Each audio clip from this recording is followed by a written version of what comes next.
Magandang araw sa lahat. Welcome po ulit dito sa atin channel, Ang Biyahe e Komida.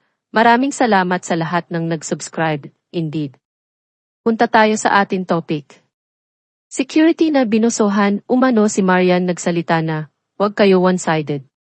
Pauline Del Rosario, Bandera, November 29, 2024.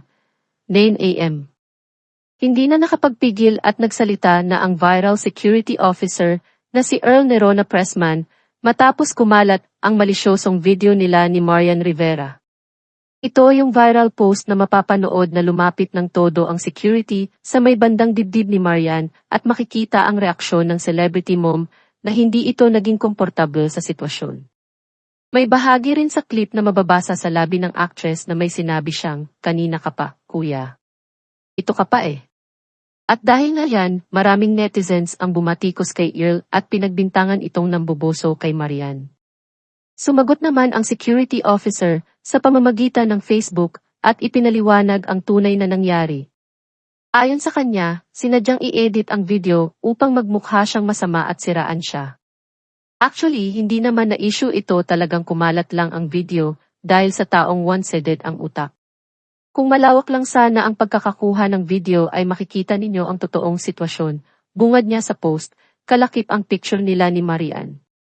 Sinabi ni Earl na very crowded ang lugar at lahat ng mga nandoon sa event ay gustong makalapit kay Marian.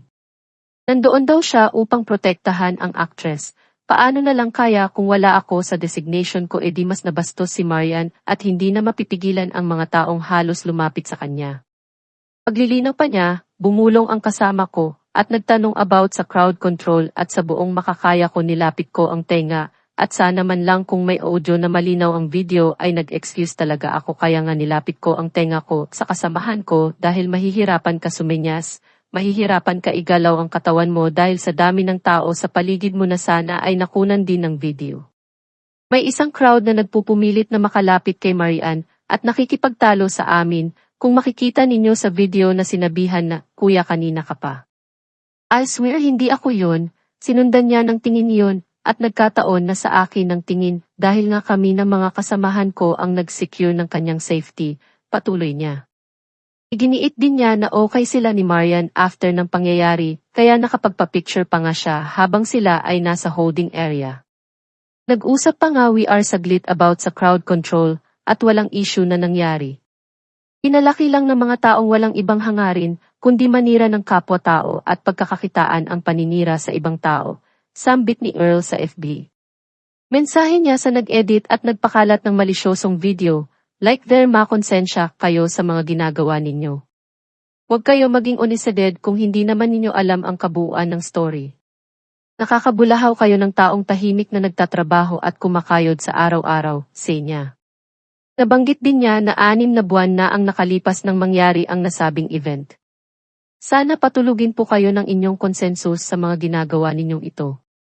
Salamat po, smiling face emoji, ani pa ni Earl. Ano ang inyong masasabi mga kachayka? Ilagay ang inyong komento sa ibaba. At yan ang atin latest showbiz chika update for today.